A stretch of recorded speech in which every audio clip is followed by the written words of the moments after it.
If Jalen Brunson has to miss multiple games due to an ankle injury, will the Knicks fall out of the 3 seed in the East? Let's talk some Knicks basketball with Matthew Miranda, contributor and analyst for the Strickland. Matthew, what's going on, man? I guess you know what? Let's get straight into this thing, man. We said our highs before we got on camera.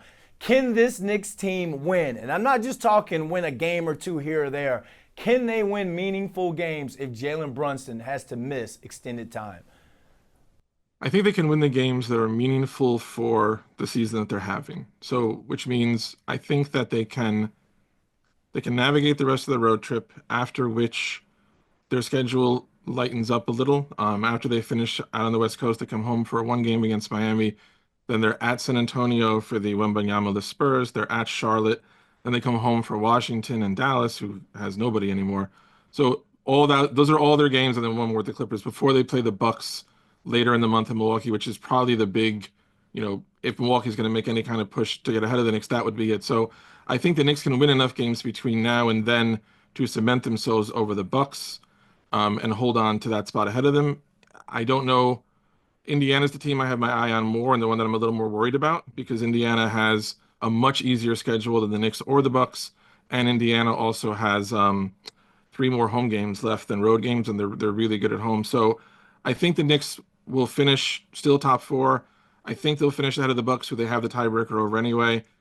We'll see what happens with Indiana. I think they can get to the playoffs roughly where they want it to be. Whether they can win there will probably depend a lot on what Brunson's status is. And as we're recording this, there's been no official word on Brunson's status. So, we're kind of just doing a bunch of hypotheticals right now.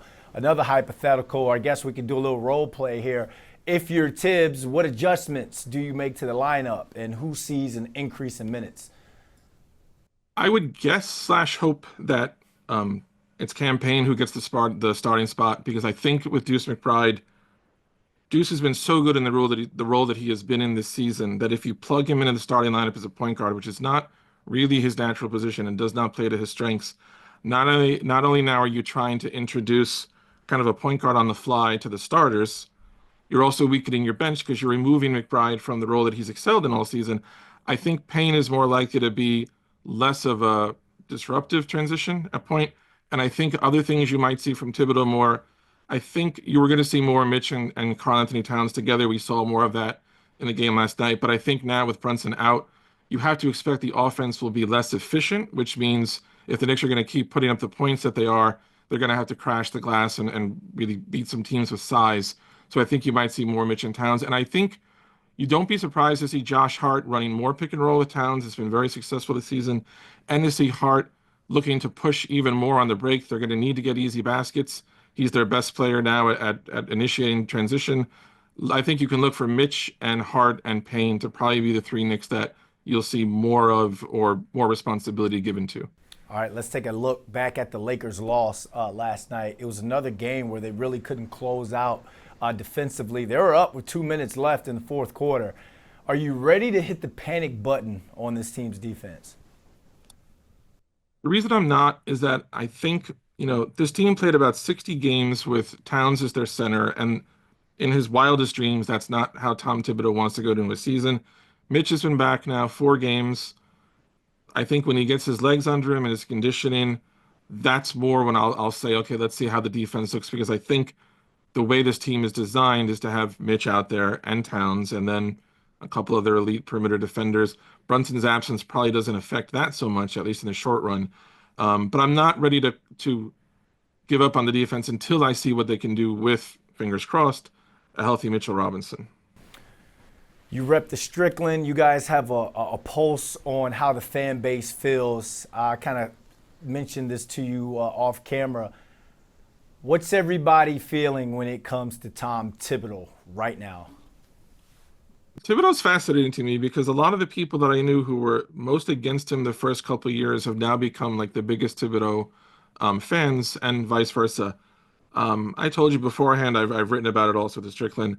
I think that Tom Thibodeau is like certain players in the league. He's good enough to get you to a high level, and the Knicks are. And like, no Knicks fan is losing sight of where this team was 5 years ago before Thibodeau took over, and really the last 25 years. He's the most successful coach in Jeff Van Gundy. He's already one of the top 5, probably most successful in franchise history. But there are other things that I'm not sure he's the guy who gets you to that final level. I thought this year they had a good chance to find out. If Brunson comes back, we'll see. But if they lose in the second round, I think the big question is if the Knicks identified there's a guy out there and we think he's absolutely the best coach, would they make that move? Because there are so many kind of incestuous family ties between Rose and Thibodeau and all the Villanova people in the front office. Like, and there's an argument to be made that like maybe having a culture and a family is what this franchise needs right now more than a relentless title push. But if it is a relentless title push, would they cut the cord on Thibodeau? I'm not sure if they would. It's an interesting thing to think about. All right, real quick, final thoughts on this road trip. Who would have believed that a March game at the Clippers would end up being potentially like the crux of the season? But this is an enormous game for the Knicks. After this game, they have to play at Sacramento, which is never an easy place to play. And particularly since Doug Christie and Zach LaVine showed up there, they have been playing at a much higher level.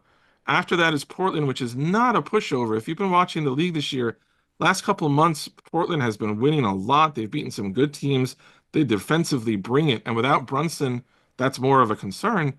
If you slip just in a couple of games, you're going into the road trip finale at Golden State, maybe looking at a 104, 0-5 trip, and you don't want that when the Bucks have been hot for a month and the Pacers are starting to come.